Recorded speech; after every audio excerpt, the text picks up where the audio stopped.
Malaki din ang papay mo. Malaki din yung papay mo. Malaki din yung papa mo. Baka dito ako pinagli ng papa mo. Yun na nga, napunto mo, pinupunto ko. O, tingnan mo naman, itsura. Baka naman duda ka pa niyan. Diyan tayo magkakatalo. Kasi syempre. Ano to? Ba't may foil dito? Huwag mo. Ano to? Ano to? Ba't kasi di mo pa inano papa kasi?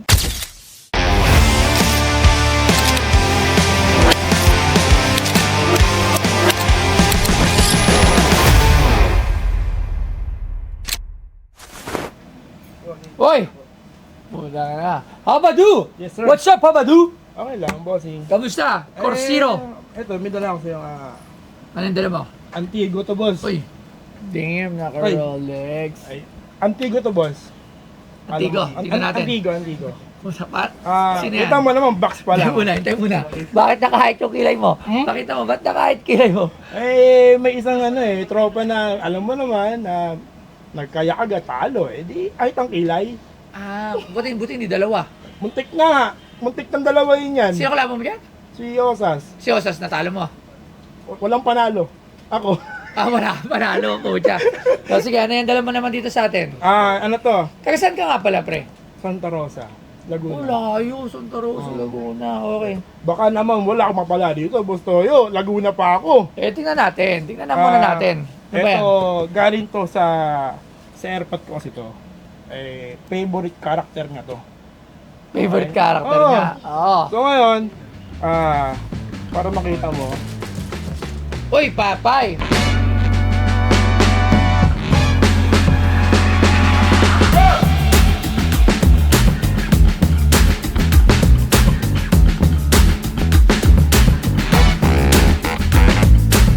Si Popeye the Sailor ay isang katang-isip na cartoon character na nilikha ni L.Z. Chrysler Tiga.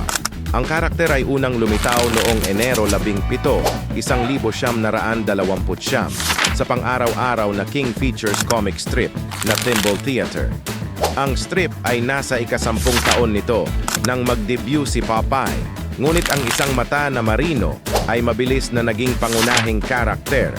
At ang Thimble Theater ay naging isa sa mga pinakasikat na property ng King Features noong 32 taon. Kasunod ng pagkamatay ni Segar noong 1938,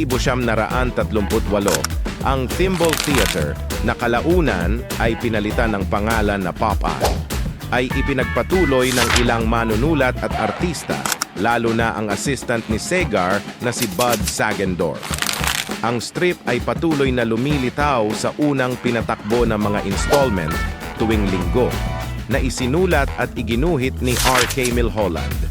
Ang mga pang-araw-araw na strip ay mga reprint ng mga lumang kwento ng Sagendorf. Uy, Papay! Popeyes. Ano niya yan? Kasama lang siya dito. Okay. So, ito kasi, nung naglipat kami ng bahay sa bodega, nakita niya yan. Ni Airpot. Papay. Uy! Favorite character niya. Kasi si Airpot kasi pagka nalalasing, parang nakakain ng spinach na. Ganun. Malaki din ang papay mo. Malaki din yung papay mo. Malaki din yung papa mo. Baka dito ako pinagli ng papa mo. Yun na nga, napunto mo, pinupunto ko. O, tingnan mo naman, itsura. Baka naman duda ka pa niyan. Paras kayo ng baba Kaya nga favorite character yan eh. Lumaki rin ako sa Papay. Nung kabataan ko, isa to sa mga lagi ko pinapanood, si Papay, si Butos, tsaka si Olive. So, lagi siya, isa sa mga cartoon na nakagisnan ko. Kasi 40 ako, 43. So, talagang isa to sa mga unang mga cartoon na pinapanood ko. Wow. Antigo yan, basta. Magkano mo naman ito binibenta? Diyan tayo magkakatalo. Kasi syempre. Ano to? Ba't may foil dito? Huwag mo. Ano to? Ano to? Ba't kasi di mo pa inano papa kasi? Ba't may foil? Pucha, ito yung panggamit mo, nilalala mo ito. Hindi, ano lang yan. Pag nilalamig, kumot. Ano to? Hindi ko alam. Hindi ba may natin ito pakalimang ko, hindi natin ito alam. Magkano mo binibenta to? Yan tayo sa presyo. Kamukha mo ha? Oh. Hindi ba halata? Magkano mo ito binibenta? Ano? Papay, one of the most iconic toy. 1960 yan eh. Tapos mayroon pang history sa airpot dyan eh. Diyan ako hinulma, kumbaga. Yan ang molde mo. Papay. Medyo. Hindi nga nagkakalayo. Tingnan mo, oh. Ang taba nung dito niya, mataba rin yung dito. Hindi, Oo. hindi na Oo. mataba, napahaba. Napahaba. Oo. Siguro, Medyo wig nga talaga. Pwede lang ano.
$20.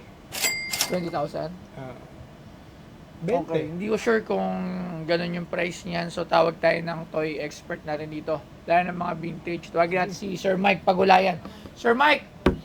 Sir Mike! Yes. Oh, tindi na dating mo para kasi ano, kibat si Atienza. May expert Magandang hapon sa'yo. Ay. Sir Mike, eto, Papay. Yan yung tawa niya. Icon tawa niya. Paano tawa? Yan ang iconic na tawa ni Hindi ko na rin Papay. maalala. Paano? Isa pa. Yan. Pag tumatawa siya sa ano, pag Sa cartoons? Oo, Anong year nagsimula ang Papay? Nagsimula ang Papay 1929 sa Feature comic strip. Comic strip pa siya lumalabas. Oo. Tapos ginawa sa 1930s sa cartoons hanggang sa magtuloy-tuloy na. So, original name ni Papay is Frank Figel or Layo, Rocky. Ang layo ah. So, Frank Figel. Bigel. Figel. Figel. Ayun. Ang tunay niyang pangalan. O mas kilala siya bilang Rocky. Rocky. Oo. Si Papay, kaya nakuha yung pangalan na Papay. Kasi sa mata. Kasi Popeye. Ah. Dahil ito, si Papay noon, mga panahon niya noon na ano, lumalaban kasi siya eh. Boksingero. Sa dami, pagsuntukan, nananalo naman siya. Sa dami ng laban niya, yung mata niya na deforme. Kaya pag dinilat niya, parang nagpa-pop up yung... Oo. Yun, Papay. Doon nakuha yung Papay. pangalang Papay. Mm. So, itong hawak natin to, mga idol, 1960s. Sabi sa'yo. King Features Syndicate. Yung, Oh, sindikato pala yan eh. Hindi, yun yung pangalan ng company. Okay. Alam ko sindikato yan eh. Oo. So, given the condition, So, 1960 yan. yes, 1960s. Oh, vintage yan. Vintage. Talagang Galing ng pure effort to. vintage. Wow. Ayan, ang maganda nito, boss. Nandiyan pa yung spinach, oh. Baka panis na boss. Hindi naman. Kasi sa aming mga toy collector, halos lahat dapat detalye nandun. Katulad nito. Ayan. Nandito pa yung original strap niya.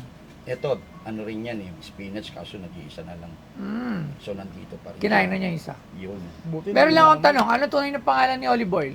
Olive Oil tayo. Ayun, hindi ko, kasi sa comics, parang, ano na yan eh. Ako alam ko. Yan. Ang tunay na pangalan Ketchup? ni... Hindi, Minola. Oo nga, Minola Minola? cooking oil. Olive oil. Corny bullshit. Okay. Muntik na.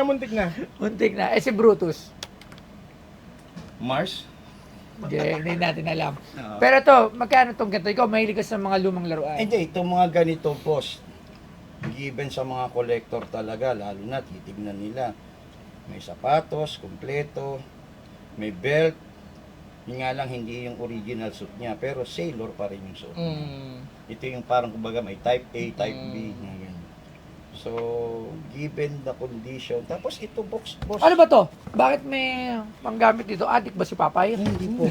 Ano yan eh, parang tingin ko, Ano ba yun? Masan yun? Ah, Hindi, wala yun nang yung ano. original niya kasi boss eh. Original pa. Parang original tong box niya. May kasi sticker yan boss dito May dati. papel. Oo, eh ang problema lang nabasa ato So, kaya ito yun, naging sir. ganito. Oo. Tingin ko lang pero parang ito yung pinaka-casing niya. Galing ito, hindi pa nabubuksan. Ay, ang galing. Ay, yun pala. Ah, sinira mo. Kala niya Ah! Balot lang pala yun. Ayun, ayun, oh. Yan, yan. Alright. Ah! Kala natin, foil, kasi si Abado kasi. Hindi, kasi yun namin na airpod yan, hindi yan ginagalaw eh. O, sinira natin, hindi ko pa nabibili. Oo nga. Bayaran mo muna, boss. Bago mo sirahin yan. Kailangan makita natin kung ano to. Eh, nakita ko dun sa instruction eh. Ah, okay.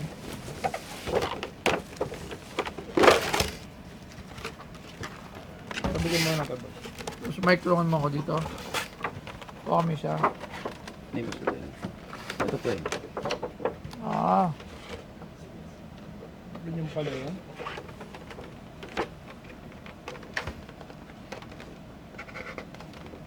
Eh, nahirapan ka pa na airpod. Pasensya na, basta. nasira ko. Uy, Naku, bawas na yan. uy, kayo na, baka mag-guide ako ng 20 mil. Eh, mas lalo naman ako, ikaw lang. Iyan Sige na. sa'yo yan. Magkapasa-pasa na. Tulungan mo, Boss Mike, baka. Hindi kayo na lang, basta kung sakaling masira, edi bilhin nyo na agad ng 20 mil, di ba? Baka mag-bayad tayo dyan.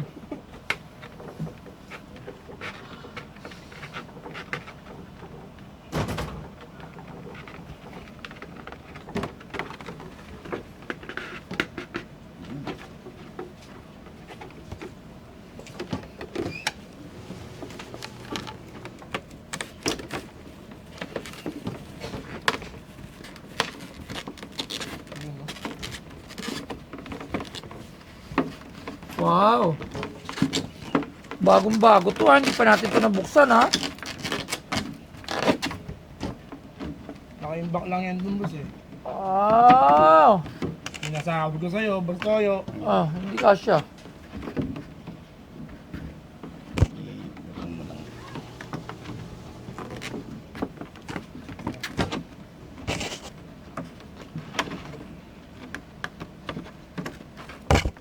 Basta yan. Yan.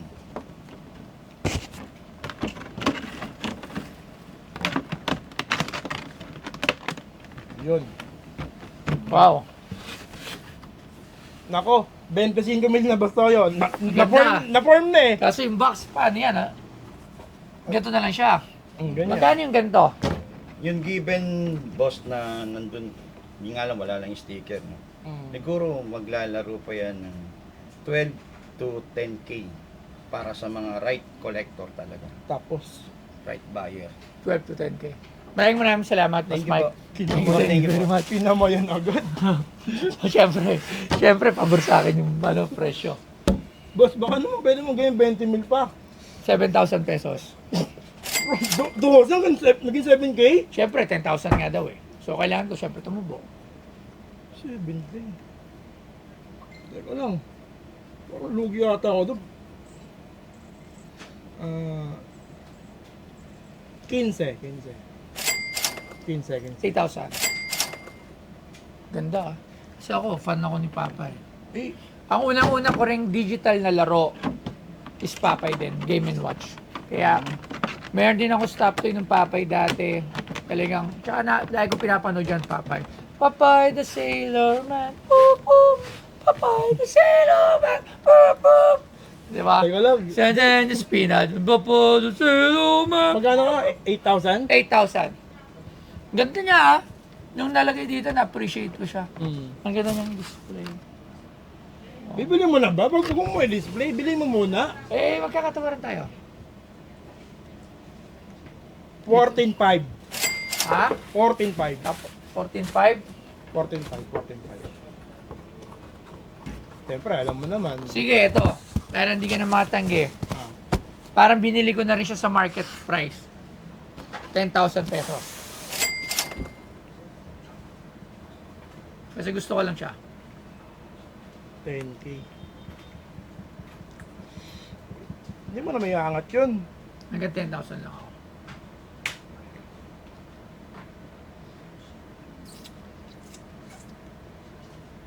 Sige, pwede na yan.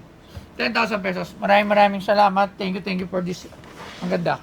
Appreciate ko to. Alagaan mo yung Bustoyo. Oo. Diyan ako hinulmat, tandaan mo. Oo, ang ganda. Abadu. Abadu. Picture mo na kayo ni Abadu. Abadu. Umay yan, par. Sinasabi ko sa'yo, magmangul mo yan. Thank you very much. Ano, boss, ikaw na 10,000. bahala. Maraming salamat. Ganda. Thank you.